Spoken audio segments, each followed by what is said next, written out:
Buonasera a tutti i nostri telespettatori che seguono il nostro canale YouTube. Parlerò in italiano per l'introduzione, ma poi l'intervista la faremo in francese. L'intervista in francese per l'ultima consigliere amministrativo della città di Ginevra, che intervisteremo, Madame Frédérique Perler, che intervisteremo in occasione di quel progetto che abbiamo iniziato l'anno scorso. Facciamo conoscere gli amministratori della nostra città. Dopo aver invitato i 4 colleghi, grazie à Madame Frédérique Peller d'être venue ici pour nous donner l'opportunité de lui poser quelques questions et comprendre mieux son département, parce que c'est un département très, très important pour la ville de Genève. Naturellement, je donne la parole à Liliana, qui va nous présenter Madame Perler. D'accord. Alors, en charge du département de l'aménagement, des constructions et de la mobilité jusqu'au 31 mai, et Madame Frédérique Perler a été maire de Genève pour l'année 2020-2021 et titulaire d'un certificat de perfectionnement en politique sociale UNIG et d'un diplôme d'assistante sociale S. Frédérique Perler a été élue au conseil administratif de la ville de Genève en 2020 avec le parti Les Verts. Mariée, mère de 2 enfants, son parcours politique a été déterminant. Vice-présidente des Verts genevois 2016-2020, députée au Grand Conseil 2013-2020, conseillère municipale de la ville de Genève 2003-2013, présidente du conseil municipal 2010-2011. La dernière fonction occupée a été assistante sociale et formatrice au Centre social protestant Genève. Et son parcours associatif ne l'est pas moins. Elle a été membre de plusieurs associations telles que le Centre des liaisons des associations féminines, Rien ne va plus Carrefour Addiction, la Boîte au boulot, les Amis de la plage publique des Eaux Vives, l'Observatoire de l'aide sociale et de l'insertion et le Foyer Arabelle. Donc, bienvenue à la SAIG, Madame Perler, merci d'être avec nous aujourd'hui. Et je vais vous poser la première question qui est à propos de qu'est-ce que fait la ville de Genève pour rendre la vie plus agréable dans les quartiers. Alors, tout d'abord, merci pour votre invitation. Ensuite, effectivement, le département que je préside est un département très important pour la ville de Genève parce que c'est un département qui est déterminant pour changer du point de vue de l'urbanisme, de l'aménagement et de la qualité de vie dans les quartiers. Et cela s'associe évidemment avec les autres départements qui ont des politiques publiques plus spécifiques, culture, sociale et finances. Donc, mon ambition, et c'est pour cela que j'ai été élue, c'est de rendre la ville plus agréable, plus apaisée et surtout plus verte, puisque nous vivons dans une urgence climatique qui est déclarée. Cependant, c'est vrai que les temps sont longs pour les aménagements, parce qu'il faut les penser, il faut les réfléchir et surtout il faut consulter la population.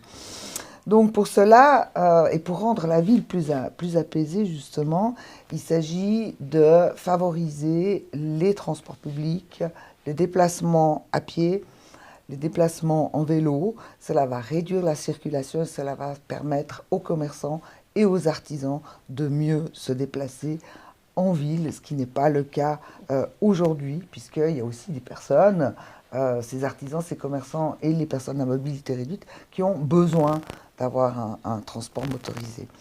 Donc, c'est du reste ce que le peuple a demandé par votation populaire en 2016. Et la conséquence, c'est moins de pollution, moins de bruit. Et pour cela, il faut réduire la circulation pour rendre la ville plus apaisée, plus attrayante. Par ailleurs, du fait de cette urgence climatique, les rues doivent être végétalisées. Ça, c'est très important. La population, elle le demande, elle le réclame haut et fort, et à juste titre. Il s'agit de planter des arbres notamment. Ce n'est pas seulement, ça ne fait pas qu'embellir le paysage, les arbres, mais ça a aussi une fonction d'apporter de l'ombre et de combattre les îlots de chaleur lors des canicules estivales en particulier. Et on voit bien que l'été 2022 a été particulièrement chaud aussi, et on sait qu'elles se multiplieront à l'avenir. Nous, on sait que les familles avec les enfants, ils demandent plus de considération ce qui regarde les places. Quelles sont les places qui ont été reménagées dans ces dernières années? Alors, quand je suis arrivée à la tête du département, les places publiques qui ont été réaménagées, c'est la place des Augustins, qui a été inaugurée en 2021. Actuellement, une rue, la rue des Rois, qui est en train de se transformer en sorte de place publique, est en fin de chantier. Donc il y a eu les premières plantations qui ont eu lieu dans le courant du mois d'avril. Il va y en avoir d'autres l'automne prochain, pour un total d'à peu près une trentaine de nouveaux arbres. Donc la rue des Rois, c'est à côté du cimetière des Rois. C'était un vaste parking, et ça va devenir un espace où il y aura des arbres, où il y aura des petites places, et puis les restaurants, les commerçants auront plus d'espace aussi. Et il y aura un petit bassin ornemental aujourd'hui. Donc c'est une transformation importante de cette rue qui va être opérée cette année. L'inauguration sera au mois d'avril. Et son revêtement, l'idée, on a enlevé tout le goudron, ça sera un revêtement perméable clair, parce que ma volonté, c'est d'avoir une continuité avec la plantation des nouveaux arbres, c'est-à-dire une fosse continue, un revêtement qui permet à l'eau de pénétrer pour arroser et nourrir les arbres. Et puis la plus grande partie de la rue sera piétonnisée et qualifiée en zone 20. Donc il y a quand même quelques voitures qui pourront passer. La place de la synagogue, qui est un projet qui avait démarré avant, qui était conceptualisé avant mon arrivée, qui a été amélioré à mon arrivée. Hélas, il y a eu un recours qui a duré 4 ans et demi. Donc les travaux vont pouvoir démarrer, je dirais vers début mai, quelque chose comme ça. Ouais. Après, il y a bien d'autres projets. La place Simon Goulard, par exemple, qui a été inaugurée la précédente législature, mais qui est à mon goût trop minérale, parce qu'elle devait accueillir le marché de Coutances. Et comme le marché est resté à Coutances, j'ai demandé au concepteur du projet de bien vouloir réexaminer comment on pouvait ombrager et mieux végétaliser, parce que c'est une place qui est très fréquentée, notamment par l'école de culture générale, toute proche, et puis par des gens qui viennent pique-niquer à midi. Pour le bien-être de nos parcourants. Oui, exactement. Oui, après, la prochaine question est à propos d'un sujet assez important, qui c'est la pénurie du marché immobilier depuis plusieurs années. Et la question, c'est selon vous, lesquelles pourraient être les solutions pour ce problème? Alors, ma volonté politique, quand je suis arrivée à la tête du département, c'était de dire il n'y a pas assez de coopératives à Genève par rapport aux autres cantons de Suisse. Et mon souhait, c'est de ramener le niveau de coopérative de 7 à 11-12%. Pourquoi des coopératives? Parce que c'est un marché non spéculatif, puisque les habitants des coopératives sont coopérateurs, et l'argent est toujours réinvesti pour d'autres projets. Et donc, il n'y a pas une nécessité d'avoir un rendement autour de l'immeuble, mais de pouvoir l'entretenir. Donc, c'est un moyen de garder des loyers abordables de manière pérenne. Ensuite, j'ai souhaité utiliser le droit de préemption dont les cantons disposent, non pas de manière systématique, mais pour pouvoir justement attribuer des droits de superficie aux acteurs immobiliers. On a la Fondation pour le logement social de la ville de Genève, qui est notre bras constructeur. Nous avons la caisse de pension de la ville de Genève, qui cherche aussi des terrains, et puis les coopératives. Donc on a ces acteurs-là pour lesquels il faut pouvoir attribuer des droits de superficie pour qu'ils puissent construire des logements, notamment sociaux. Mais il se trouve que la ville est très urbanisée et on n'a plus beaucoup, il ne reste plus énormément de terrain à attribuer. Donc, et dans cet esprit-là, je souhaite favoriser les coopératives, et puis le droit de superficie permet de collaborer avec les autres acteurs, les autres promoteurs immobiliers sur un territoire. Et puis tout récemment, on a eu une votation populaire en ville de Genève sur le plan localisé de quartier de Bourgogne, où la ville possède des terrains et va pouvoir attribuer ces 2-3 prochaines années des terrains pour favoriser des constructions de logements pérennes, justement pour éviter ces spéculations ou des logements sociaux qui sortent du contrôle. Pour cela aussi, on a une bonne collaboration avec l'État de Genève dans la vision sur comment on construit, notamment sur Praille Acacia Vernet, où la ville est étroitement associée pour la partie qui se situe sur son territoire, et il y a des enjeux importants.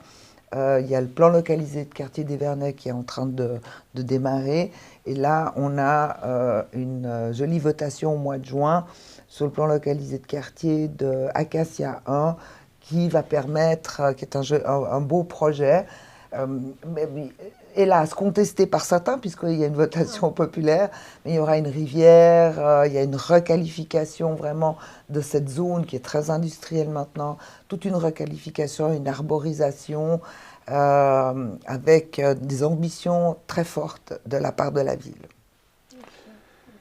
Vous savez, on connaît, pas mal de gens connaissent vos objectifs.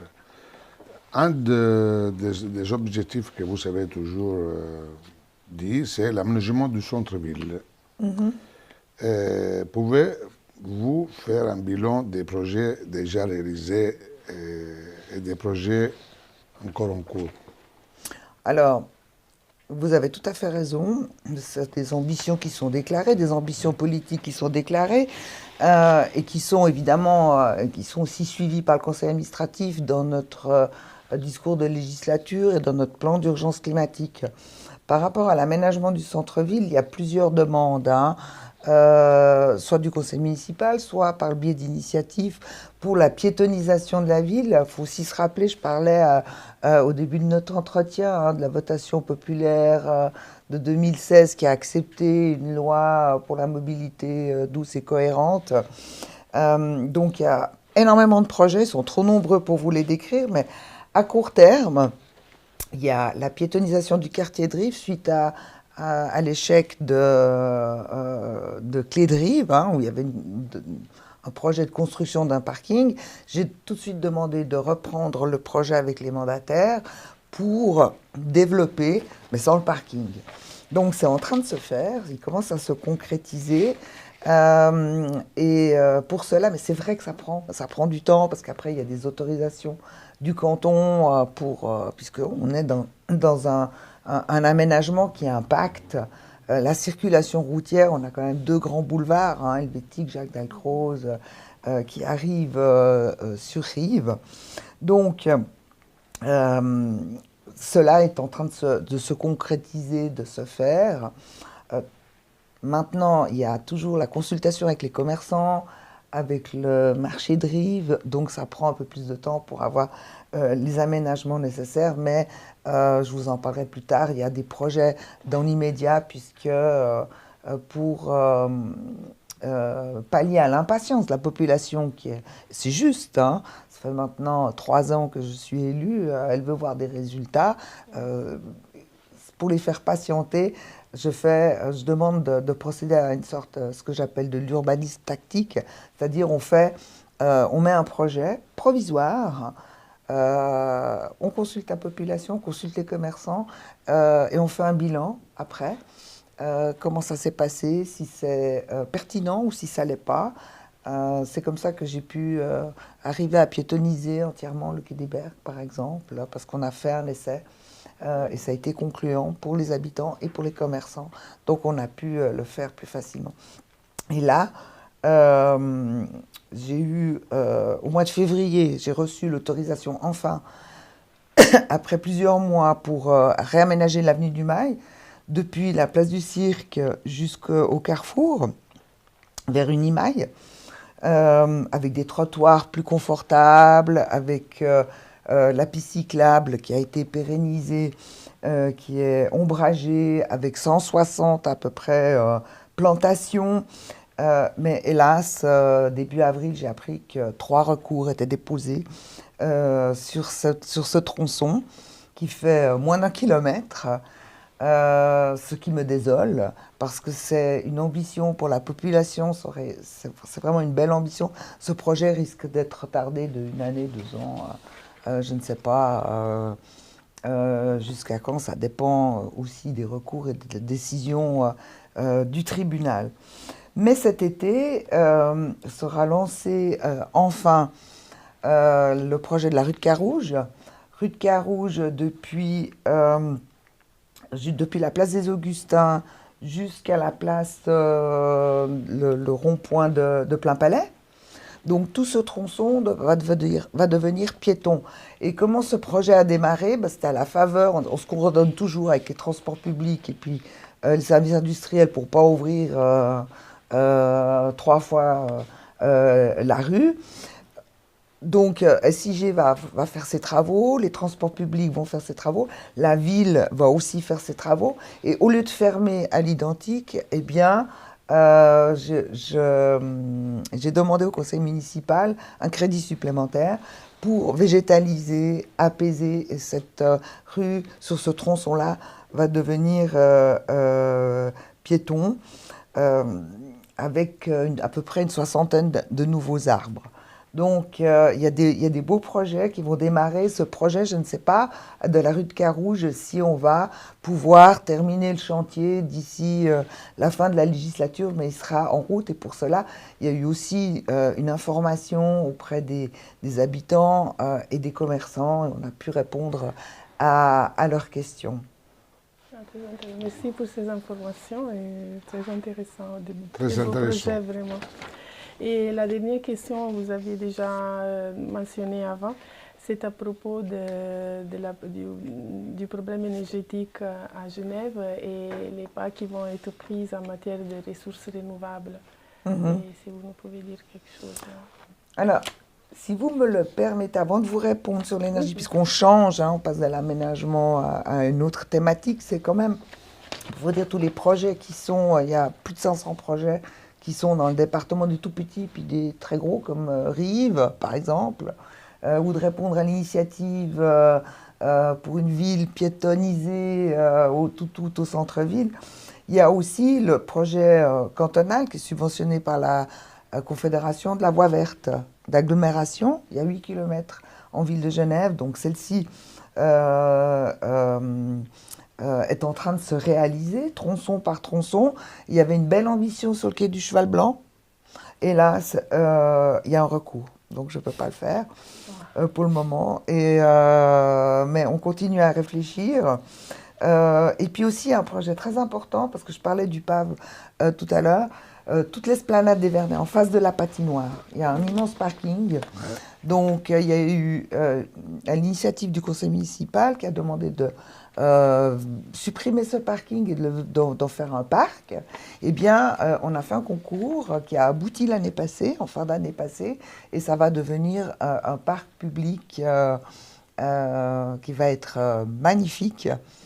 En face de la patinoire, ça? Comment? En face de la patinoire. En face de la patinoire, il n'y aura plus le parking. Ouais. On pourra faire cette... Alors, le concours a eu lieu, le projet a été présenté au conseil municipal, mais on ne pourra commencer à le réaliser que puisque le parking qui est actuellement sur l'esplanade des Vernets va prendre place dans le quartier, nouveau quartier des Vernets en face. Il faut que le parking soit construit pour débarrasser celui de l'esplanade. Et puis voilà. Donc c'est joli ça. c'est très beau. Il y a aussi la passerelle piétonne du Mont Blanc que moi j'appelle la promenade piétonne du Mont Blanc, qui est un dossier un peu serpent de mer, si vous voulez bien, qui commence à aboutir. J'espère pouvoir présenter un crédit de réalisation au conseil municipal bientôt. Et puis, vous n'ignorez pas qu'il y a tout le projet de la gare souterraine, qui va être un immense chantier qui va durer une petite dizaine d'années. Et là, on doit se coordonner avec... les CFF veulent faire leur gare souterraine, ce qui implique que le canton suive avec les déplacements transport public, puisque c'est de sa compétence, et la ville, elle court derrière pour tous les aménagements de surface. Donc, c'est un projet extrêmement complexe, mais passionnant, mais qui va se réaliser 2030-36, pas avant. Donc, aujourd'hui, toutes les décisions qui sont prises par le conseil, par le département et validées par le conseil administratif, cette mise en œuvre, elle se fera lorsque je ne serai plus là. Il faudrait que je sois réélue pendant encore au moins 20 ans pour voir toutes les réalisations aboutir. Et puis, c'est pour ça que je vous parlais d'actions plus ponctuelles tout à l'heure.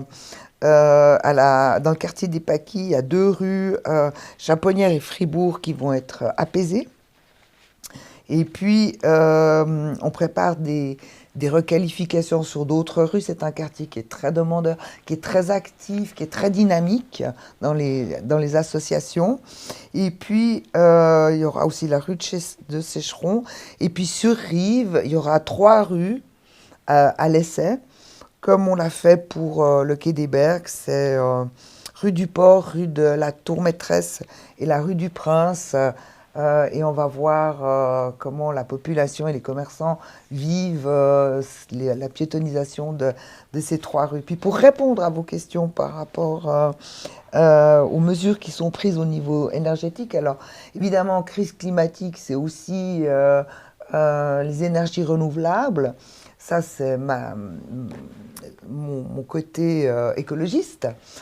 C'est très important. J'ai mis des objectifs très ambitieux pour le service de l'énergie et est arrivé, hélas, en raison de la guerre en Ukraine, donc une crise énergétique avec une demande de la Confédération et des cantons de se provisionner, de faire des économies d'énergie, etc. Mais cette pénurie d'énergie qui était annoncée pour cet hiver et qui n'a pas eu lieu parce que par chance, on a eu un hiver assez doux. Mais l'hiver prochain s'annonce critique, donc comme gouverner c'est prévoir, on doit aussi anticiper. Ça confirme le fait qu'on doit vraiment accélérer la transition énergétique. Donc, dans le département, il y a la responsabilité de 800 bâtiments quand même, que ce soit des bâtiments locatifs ou d'autres types de bâtiments administratifs, les musées, les théâtres, les centres sportifs. Donc ça concerne 800 bâtiments. J'ai demandé de sélectionner les bâtiments les plus énergivores, les passoires énergétiques comme on les appelle, pour mettre un plan d'action, parce que c'est des rénovations complexes, pour mettre un plan d'action pour accélérer ces rénovations. Parce qu'en améliorant l'enveloppe thermique, on fait aussi des économies d'énergie. L'exemple, c'est la rénovation des minoteries qui a permis d'économiser beaucoup de fuel pour le chauffage, par exemple, puisque c'est relié au réseau de chaleur à distance par SIG. Donc on se coordonne aussi avec les services industriels pour faire venir ce réseau de chaleur à distance. Et on espère qu'ils vont pouvoir avancer comme dans le planning qui est prévu, parce que c'est de réelles économies d'énergie. Ensuite, j'ai lancé un vaste projet pour, sans avoir, puisqu'il y a 800 bâtiments, c'est de sélectionner les bâtiments les plus énergivores et déjà de se conformer à la loi en mettant les doubles vitrages. Et là, c'est un crédit qui est très important. 150 millions à peu près. Donc pour amorcer, ça va se faire sur plusieurs années. Donc déjà de mettre des doubles vitrages permet d'économiser 20 à 30% d'énergie et c'est plus de confort aussi pour les locataires de la ville de Genève, des immeubles qui appartiennent à la ville de Genève. Et puis, j'ai demandé d'accroître aussi la production propre, outre le réseau de chaleur qui nous vient des CIG, de répertorier tous les toits qui pouvaient accueillir soit des toits végétalisés, soit des panneaux solaires, soit les deux.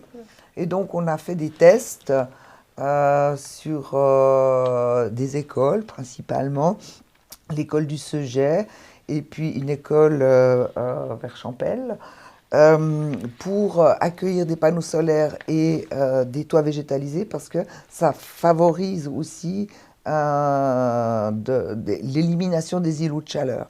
Et puis ça augmente aussi notre autonomie énergétique. Donc il y aura ce crédit est en cours d'étude auprès du conseil municipal.